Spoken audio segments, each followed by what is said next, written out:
안녕하세요. 오늘 저희가 깊이 파볼 자료는 7장 조선전쟁에서의 유키나가의 진위입니다. 드디어 임진왜란인데요. 이 전쟁의 선봉 고니시 유키나가. 그가 과연 어떤 생각으로 이 전쟁에 임했는지 그 속내를 한번 같이 파헤쳐 보시죠. 네. 정말 그 의도가 궁금한 인물이죠. 이 장에서는 그 히데요시를 속인 유키나가의 대담한 기만 외교. 이게 어떻게 가능했고 또 전쟁터에서 진짜 원했던 건 뭐였을까?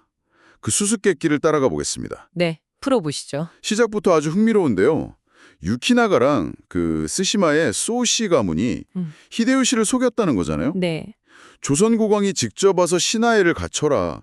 뭐 이런 히데요시 요구를 그냥 통신사 파견 정도로 슬쩍 바꿔서 보고했다? 그렇죠. 이거 발각되면 진짜 목숨이 위험한 일인데 이게 어떻게 가능했을까요?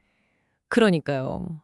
히데요시는 통신사가 온 걸 보고 조선이 완전히 굴복했구나 이렇게 완전 착각을 한 거죠. 유키나가 쪽에서 정확히 어떻게 보고를 왜곡했는지는 명확한 기록은 좀 부족합니다만 어쨌든 히데요시가 이들의 그 기만책에 완전히 속았다는 건 이건 분명해 보입니다. 물론 중간에 외교슨 겐소 같은 인물들의 역할도 있었고요. 근데 이게 결국은 히데요시의 침략 결심만 더 굳히는 결과를 낳은 거죠. 네. 그런 당시 일본 내부 분위기도 좀 심상치 않았다고요? 맞아요. 그 프로이스 선교사 기록 보니까 일본 전국에 불안과 개탄이 가득 찼다. 뭐 이렇게 되어 있고 일반 민중은 물론이고 다이묘들 사이에서도 불만이 많았다면서요? 네, 맞습니다. 이게 자료가 좀 부족하긴 한데 이런 내부 분위기를 생각해보면 유키나가의 그런 기만 외교가 꼭 그들만의 행동이었을까 하는 의문이 들죠. 조력자가 있었을 수도 있다. 네. 히데요시 측은 중에서도 이제 전생에 좀 회의적이던 세력, 예를 들면 그 이시다 미치나리 같은 문관파 있잖아요. 행정 관료들. 문치파. 네. 그들의 어떤 암묵적인 양해나 어쩌면 지지까지 있었을 가능성, 이런 걸 생각해 볼 수 있습니다. 당시 군인 중심의 무단파랑은 좀 대립광이었으니까요. 그런 배경 없이는 정말 너무 위험한 계획이었을 겁니다. 그렇군요. 결국 히데요시의 오해는 커질 대로 커졌고 전쟁은 피할 수 없게 됐는데 근데 유키나가는 왜 스스로 그 침략의 선봉, 제1군단장이 되려고 했을까요? 특히 라이벌인 가토 기요마사보다 먼저 조선 땅을 밟으려고 한 이유가 뭘까요? 여러 가지 이유가 있겠지만 역시 가장 중요한 건 자신들의 그 과거 기만행위 있잖아요. 그게 드러나기 전에 어떻게든 상황을 좀 주도하고 통제하려고 했을 가능성이 큽니다. 먼저 가서 수습하려고? 그쵸. 만약에 히데요시에게 충성심 강하고 호전적인 가토 기요마사가 먼저 조선에 도착했다.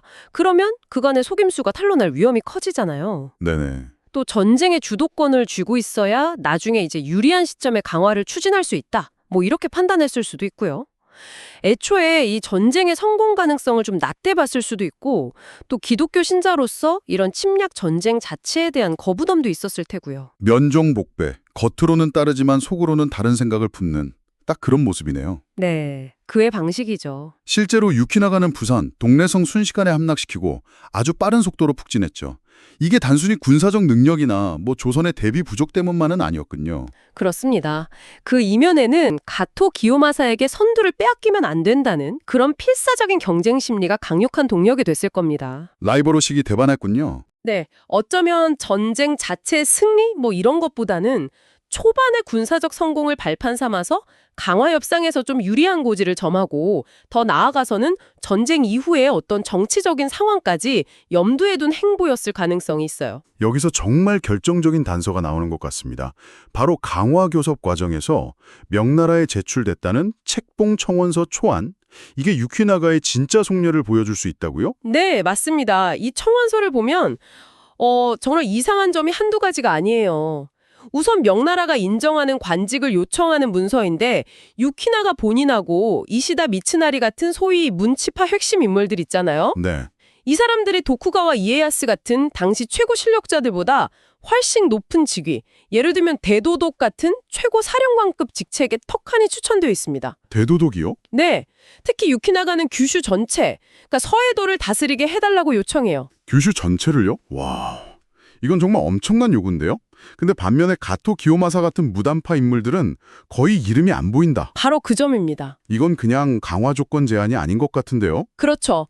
이건 히데요시 사후의 권력 구상안, 뭐랄까 일종의 포스트 히데요시 체제 설계도로 해석될 여지가 아주 큽니다. 아, 히데요시가 죽으면 네, 히데요시가 죽으면 명나라의 권위를 등에 업고 자신과 자기 협력자들이 일본 정치 실권을 장악하겠다. 이런 계획일 수 있다는 거죠. 심지어는 일본을 명나라 중심의 동아시아 질서에 편입시키는 것까지 염두에 뒀을 수도 있어요. 정말 대담한 발상이죠. 와, 그렇다면 유키나가의 진짜 목표는 히데요시를 도와서 명나라를 정복하는 게 아니라 오히려 전쟁을 적당한 선에서 마무리 짓고 히데요시가 없어진 일군에서 명나라의 힘을 빌려서 새로운 질서를 만들고 그 중심에 자기가 서겠다. 이런 거였을 수도 있겠네요. 네, 현재까지 드러난 자료들을 종합해보면 그럴 가능성이 상당히 높아 보입니다.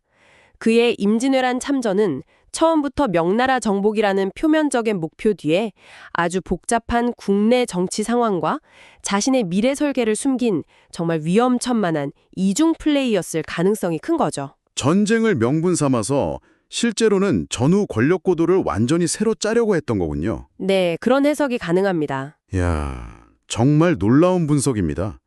단순한 침략 전쟁의 선봉장이 아니라 어떻게 보면 더 큰 정치적 그림을 그리고 있었을지도 모르는 고니시 유키나가.